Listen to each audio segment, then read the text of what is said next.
So far, we have seen that Wordsworth's I Wandered Lonely as a Cloud is poetry because by the word poetry, we have in mind a set of properties, and this text by Wordsworth has all of those properties.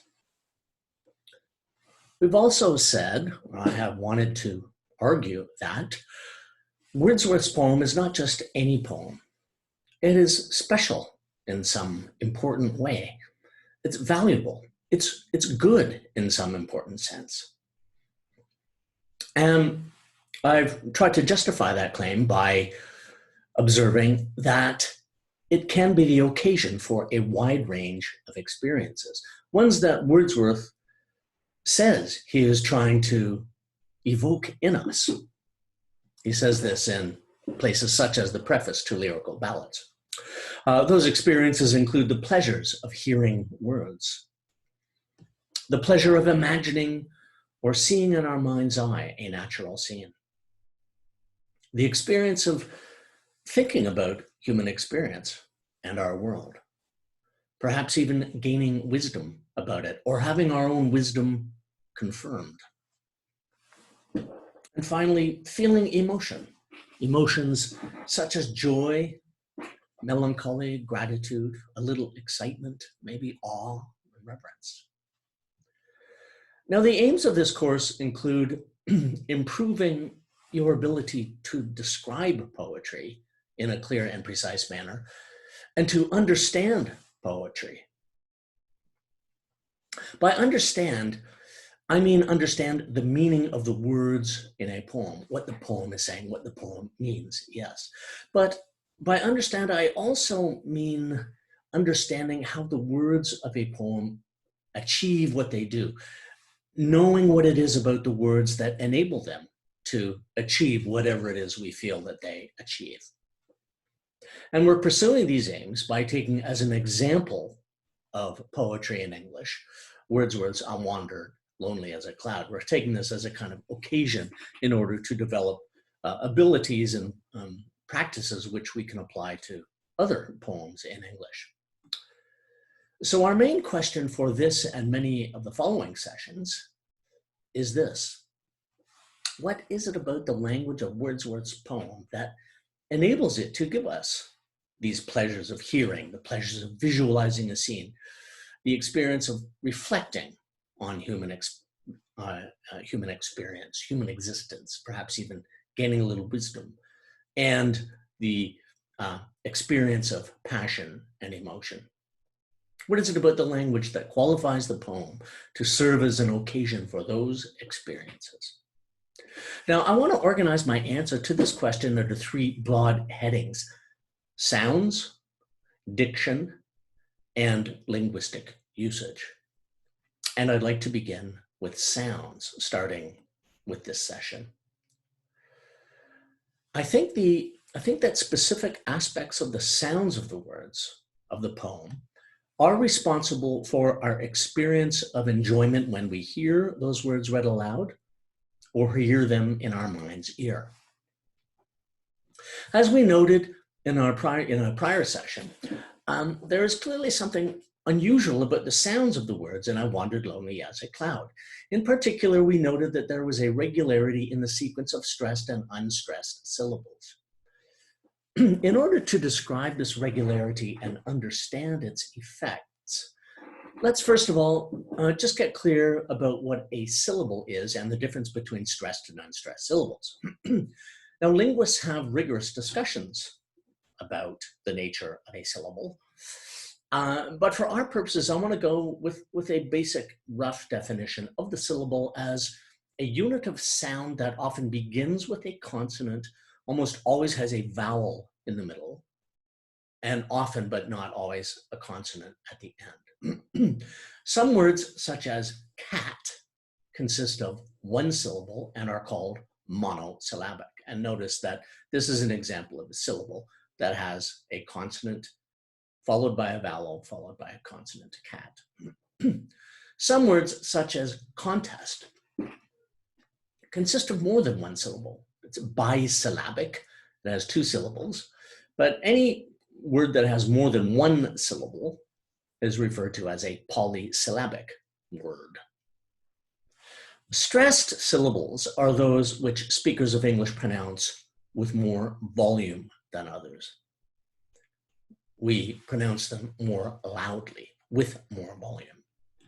But they also tend to be a little longer, have slightly greater duration, and they often have slightly higher pitch than other syllables, to which we refer as unstressed syllables. It's important for us to bear in mind that in common everyday spoken English, some syllables are stressed and others are unstressed. So for example, if we go to the store, delicatessen, or fruit shop, we don't say I would like a banana, tomato, do we? No, we say I would like please a banana, or a tomato, potato, salami, right? Prosciutto. If you have a partner, would you like him or her to say to you, touch me tenderly? Maybe you would, but you might prefer it if your partner said, touch me tenderly. Not tenderly, tenderly. On the field, do you go and play the sports field? You go play hockey? I'd like to go play some hockey. Well, no, I think we say we'll go play some hockey, rugby, netball, tennis. It's funny how the names we have for sports often begin with a stressed syllable followed by an unstressed syllable. Anyway, when we're pronouncing polysyllabic words, we usually give more stress to some syllables than others. And by the way, any good English dictionary will indicate where the stressed syllable is or syllables are in polysyllabic words. Monosyllabic words can either be stressed or unstressed, and it depends on a lot of things, including their position in a sentence or expression, a phrase or a clause, and also how they are being used. So that's just a little bit of basic information about the nature of a syllable, what a syllable is, and the difference between unstressed and stressed syllables, which I think is helpful when we return to the Wordsworth poem and try to understand its sounds, in particular, this regularity in the sequence of stressed and unstressed syllables. Now, what kind of regularity is it? Listen. I wandered lonely as a cloud that floats on high o'er vales and hills, when all at once I saw a crowd, a host of golden daffodils, beside the lake, beneath the trees, fluttering and dancing in the breeze. Now, I think that there is a particular sequence of stressed and unstressed syllables which is being repeated throughout these lines.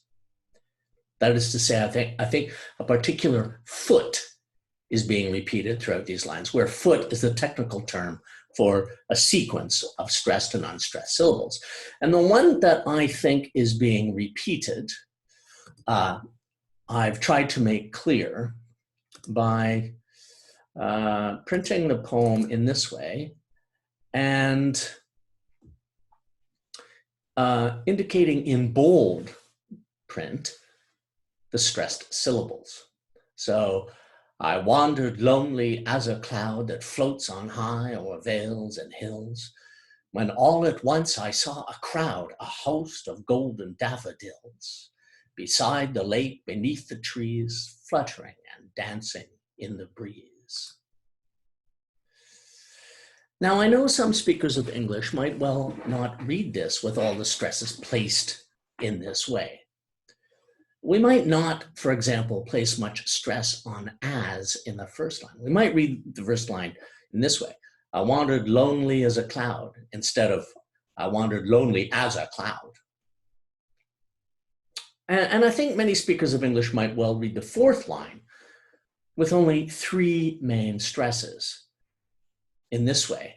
I a host of golden daffodils instead of a host of golden daffodils.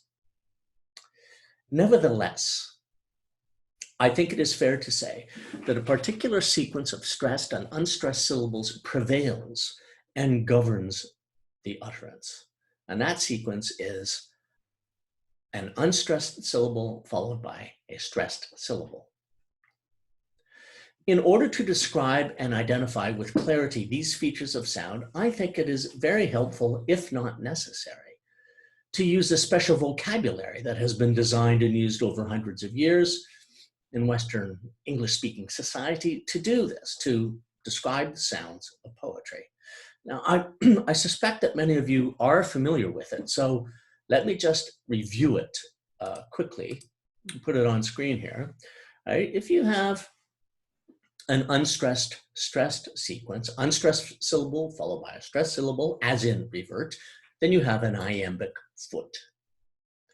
Now, if you have the inversion of that order, that is to say a stressed syllable followed by an unstressed syllable, as in golden, then you would have a trochaic foot. Now, in some cases, we have bisyllabic words where it's pretty close to being the case that both syllables are stressed. I think these words are not that common. They're usually ones which are combinations of independent nouns, such as mankind. I think both of those syllables are stressed. Perhaps one is a little more stressed than the other, but perhaps the first one is a little more stressed, but still, mankind. I think both syllables take considerable stress, two stresses in a row. When you get that, we have a spondaic foot. I cannot identify any bisyllabic word in English where in which one syllable does not take more stress than, where both syllables come across to us as being unstressed. But you can get two unstressed syllables in a row in a line. And in cases where that occurs, where you have two unstressed syllables in a row, we have a pyrrhic foot. If you have a stressed syllable followed by two unstressed syllables, as in tenderly, we have a dactylic foot. Unstressed, unstressed, stressed, two unstressed syllables followed by a stressed one, as in understand, we have an anapestic foot. If you have an unstressed syllable followed by a stressed followed by an unstressed syllable, right? A trisyllabic foot, as in banana, then we have an amphibraic foot. And then we have the foot that I always think of it as the Oreo cookie foot. You have a hard outside and a soft inside. That is to say, you have a stressed syllable, then an unstressed syllable, then a stressed syllable, as in unperplexed, which we refer to as a cretic foot. Now, there's also a special vocabulary to identify the number of feet per line: 1 foot manometer, 2 feet dimeter, 3 feet trimeter, 4 feet tetrameter, 5 feet pentameter, the staple line of Shakespearean drama, 6 feet hexameter or Alexandrine, and 7 feet a heptameter or 14er.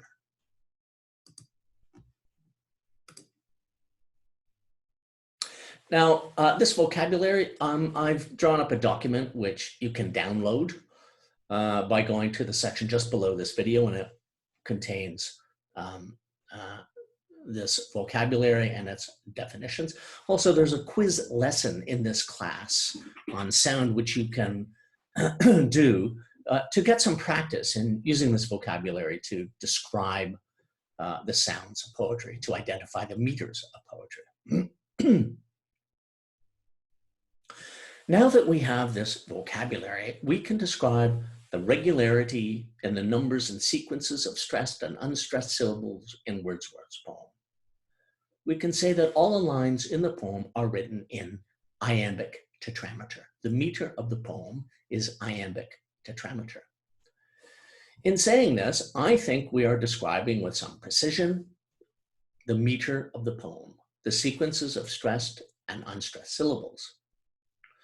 And I want to suggest to you that if you want to describe with clarity and precision this dimension of poetry, right? The regularity and sequences of stressed and unstressed syllables, this vocabulary is useful. But I also want to say that using and developing facility with this vocabulary does more than enable you just to describe poetry. It enters into our comprehension of poetry.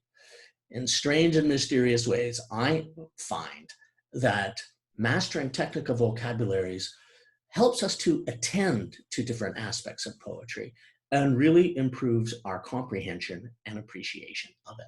So this issue of vocabulary, it's not just, it's not just a matter of description and sort of,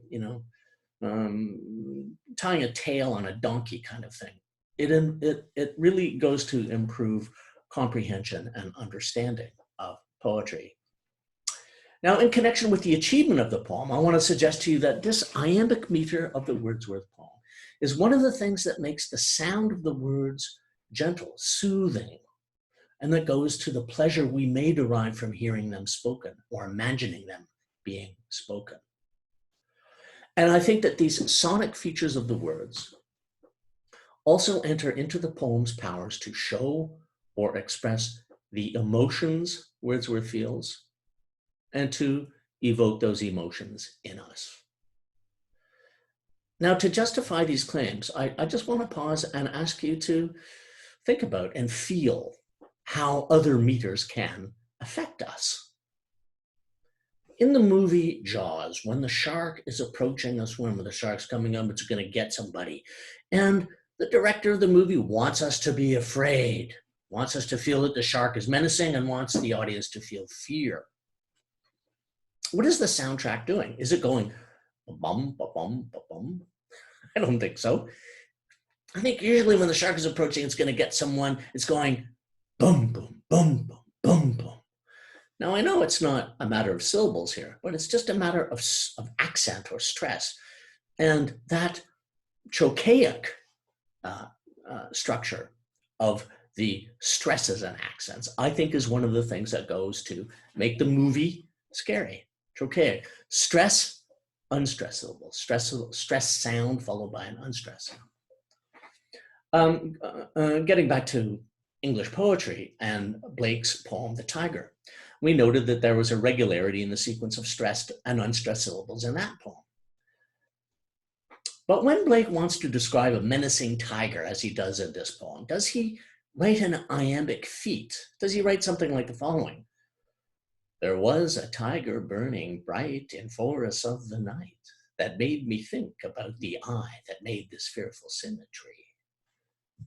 Well, he might have written that. Notice that the words are pretty much the same. But if he wrote it in that way, in an iambic meter, we might have the impression of the tiger really as a big, sweet pussycat. Rather, Blake writes, as you recall, tiger, tiger, burning bright in the forests of the night. What immortal hand or eye could frame thy fearful symmetry?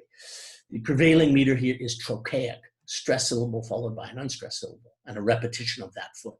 And that is one of the things I suggest to you that makes the poem have that kind of menacing, strong tone, and that can evoke some anxiety or fear in us. A couple more examples. Shakespeare's Macbeth. In that play, Shakespeare wants to represent the witches as malicious and evil agents in some respects. He wants those characters to evoke fear in other characters. And I dare say he wants them to evoke fear and horror in the audience. So how does he make them speak? Well, in some of the most celebrated passages from that play, they are speaking not in an iambic meter, but in a trochaic meter, as in double, double toil and trouble, fire burn and cauldron bubble. That trochaic meter, I suggest to you, enters into the power of those witches to evoke fear in us and to make it seem believable and credible that they would evoke fear in the other characters, as in fact they do. One last example. Again, moving away from the English language, when the New Zealand rugby union team, the All Blacks, perform the haka before their games. Think of what happens there. The haka being this kind of dance, this performance which the full team performs facing the opposition. And the intention is to challenge the opposition, to express the All Blacks' strength and determination and pride, their pride and determination to win the game. These are what the haka, at least in part, is intended to do and to achieve. So do the All Blacks on at least one of their hakas, the kamate wandam, do they get up there and go and speak or perform in an iambic meter? Do they go kamate, kamate, kaora, kaora? They don't do that. That wouldn't be good for the purposes they have in mind, would it? So rather, it's more like kamate, kamate, kaora, kaora. Right? To my ear, it has more of a trochaic sound. To say the stresses, the accents come out front, and they're followed by unstressed sounds and words. And right, that is right, because the sound is structured in this way, it has a certain effect on the tone and on the audience and the opposition who must face this performance.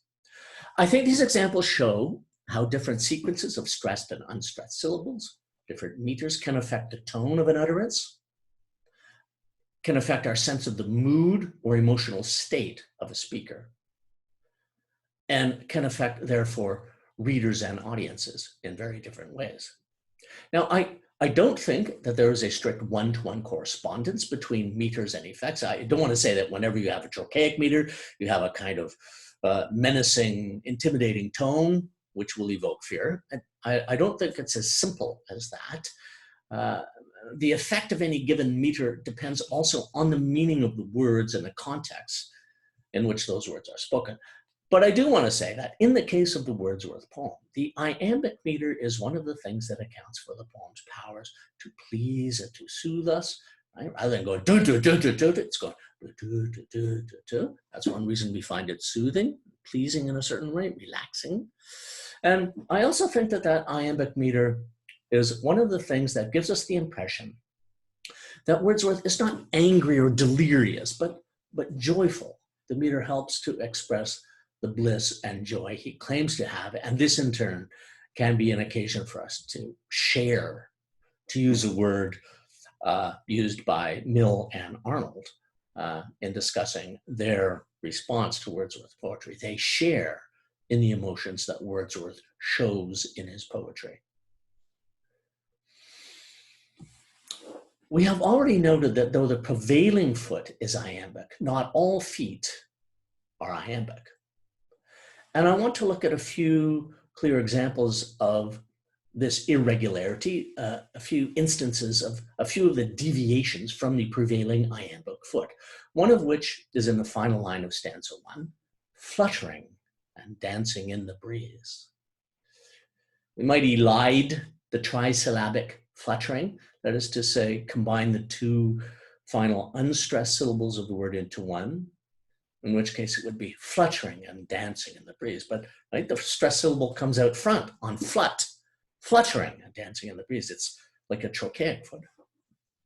And then the final lines of stanza 2, 10,000 saw I at a glance, tossing their heads in sprightly dance.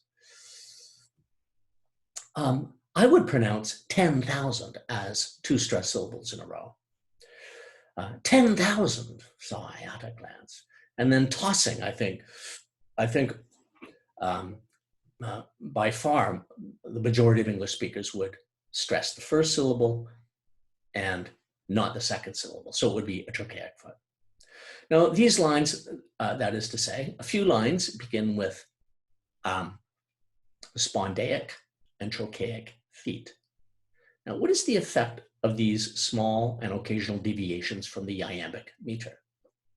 Well, first of all, I think they're one of the things that prevent the utterance from becoming sing-song, from feeling like a nursery rhyme or mechanical or highly artificial. the irregularities bring the utterance just a little closer to everyday speech, which, as we know, is not characterized by a regularity in the sequence of stressed and unstressed syllables. I think also these little irregularities give the utterance a sense of liveliness, a sense of, they speed it up a little bit, give it a sense of vivacity.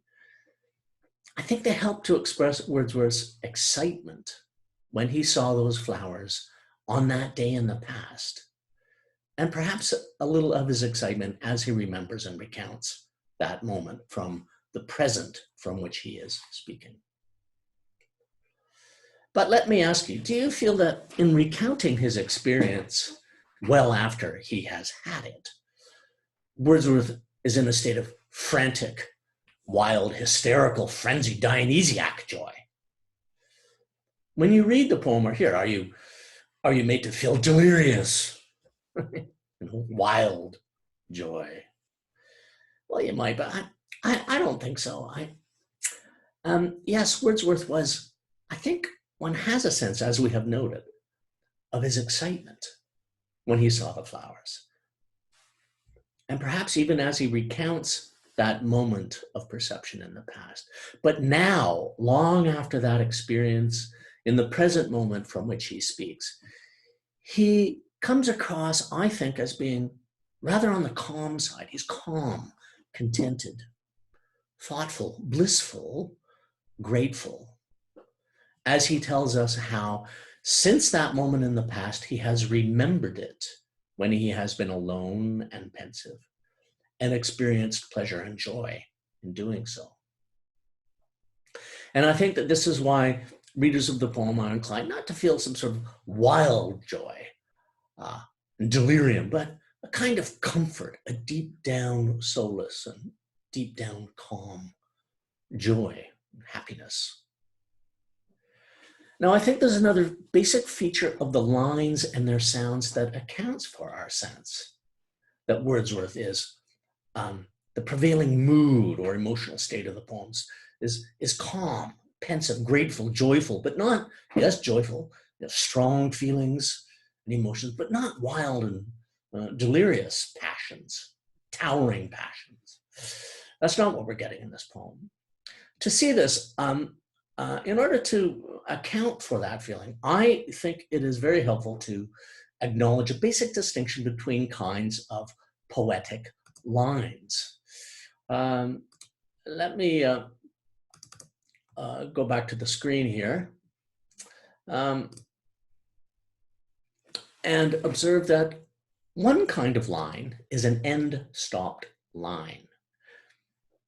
And this is where the end of a clause, phrase, or sentence in a poem coincides with the end of the line, and as is often indicated by some kind of punctuation at the end of the line calling for a pause, such as a comma, could be anything like a comma, semicolon, colon, period, question mark, exclamation mark. So an example then of end-stop lines, four of them in a row, would be this stanza from this group of lines from Coleridge's Rime of the Ancient Mariner.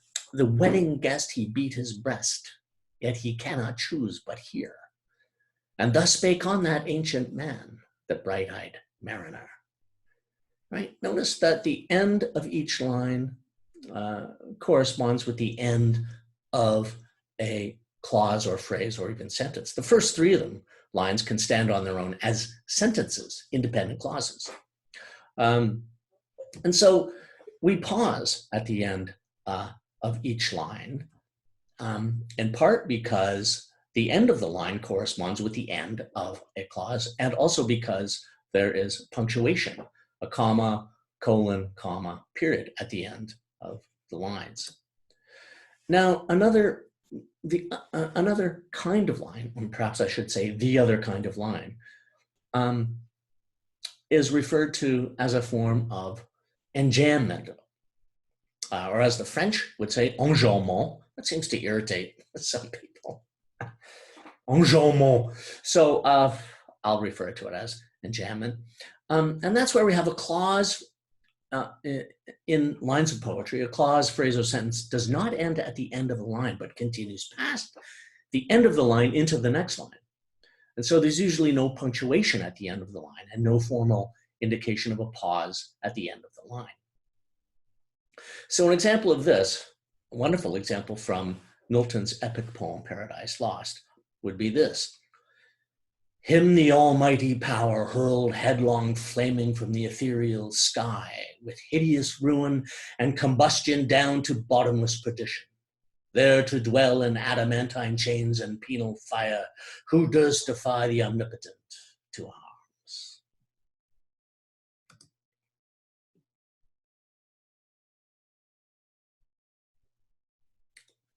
Now notice that in the Wordsworth poem, you can see that in the Milton poem, the clauses and phrases really drive past through the end of the line. The clauses and phrases often do not end at the end of the line. We need to read through the end of the line into the next line in order to get to the end of the clause or the sentence. And the effect I think you can see is very different from the effect of the Coleridge poem. Now, in I Wandered Lonely as a Cloud, notice that most of the lines are end stopped. That is to say, the endings of lines correspond to the endings of phrases and clauses. And there is usually some kind of punctuation at the ends of the lines, which indicates that the clauses and phrases are finished, and which call upon us to pause momentarily if we're reading it aloud. In the first stanza, for example, 5 of the 6 lines are end stop. The first one is not, I wandered lonely as a cloud that floats on high o'er vales and hills, but then lines 2, 3, 4, 5, and 6 are all end stop lines, and there's some kind of punctuation at the end of each line.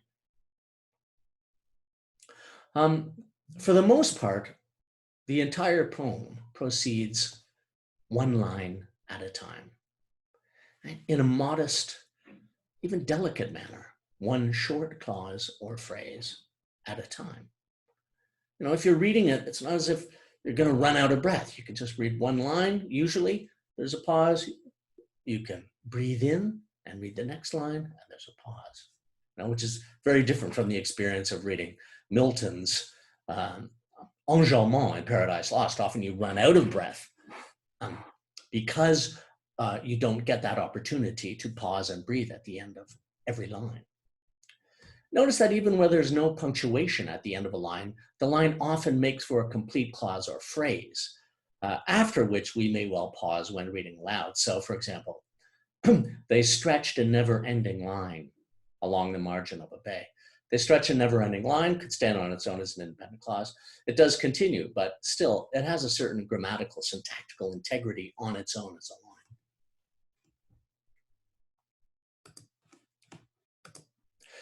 So the utterance in the poem, right? The poem is not grand as Milton's verse is. It's not surging or rushing onwards, going on in large, massive, complicated syntactical structures, grammatical structures, which might exhaust our breath were we to read it out loud. And this, I suggest to you, is another little thing about the sound of the words that gives the impression that Wordsworth is not speaking out of towering, wild, delirious passions, but out of strong, yes, strong but deep, seated, calm emotions and feelings of joy and gratitude. Yes, there's a little excitement there. He was excited when he saw it. It was an exciting scene.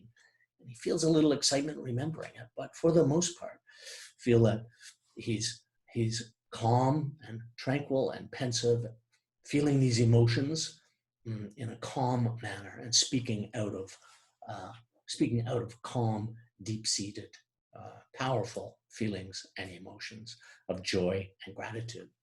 And one reason we have the sense that that is the emotional state of Wordsworth, the speaker, is that most of the lines are end-stopped. So the iambic meter, with a few variations, and end-stop lines with a little enjouement, are two aspects of the sounds of the words when read aloud that account for some of the pleasures we may have when we hear the words, that account for our sense of Wordsworth's emotions, and account for the emotional experience that we ourselves may have when we are reading the poem. As we have noted, there are some other unusual things about the sounds of the words in this text. Rhyme is one of them. So in the next session, we will continue to listen to Wordsworth's words, to enrich our vocabulary for describing them, and to understand how and why those words contribute, the sounds of the words contribute to the many achievements of this poem.